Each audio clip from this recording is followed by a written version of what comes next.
The old house on Willow Street had always been shrouded in mystery. Its weathered, ivy-covered walls loomed over the quiet neighborhood, casting long shadows that seemed to stretch out like bony fingers, reaching for anyone who dared to venture too close.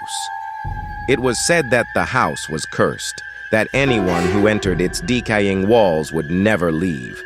One chilly autumn evening, a group of 4 friends gathered around a crackling bonfire in a backyard adjacent to Willow Street.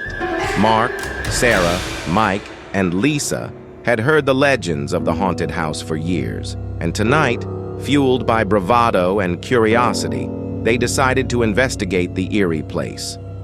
As they approached the house, the wind whispered through the trees, carrying with it a sense of foreboding.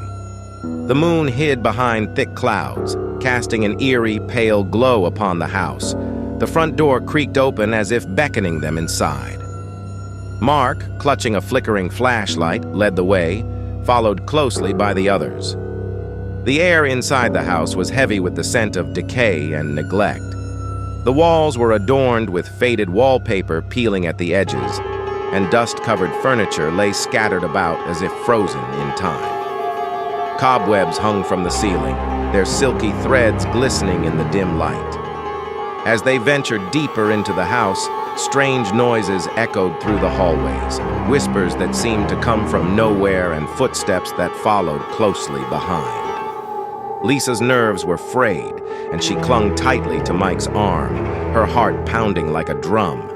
They entered a room with a cracked mirror, and their reflections distorted into grotesque shapes.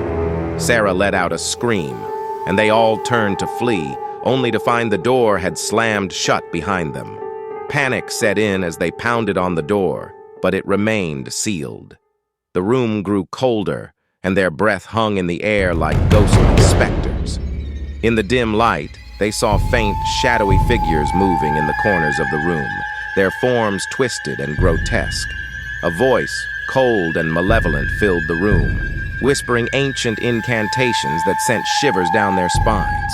Mark struggled to find his flashlight, but it had gone out, plunging them into darkness. The room seemed to close in on them, the walls shifting and contorting.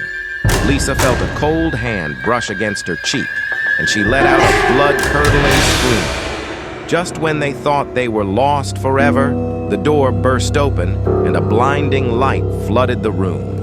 The malevolent.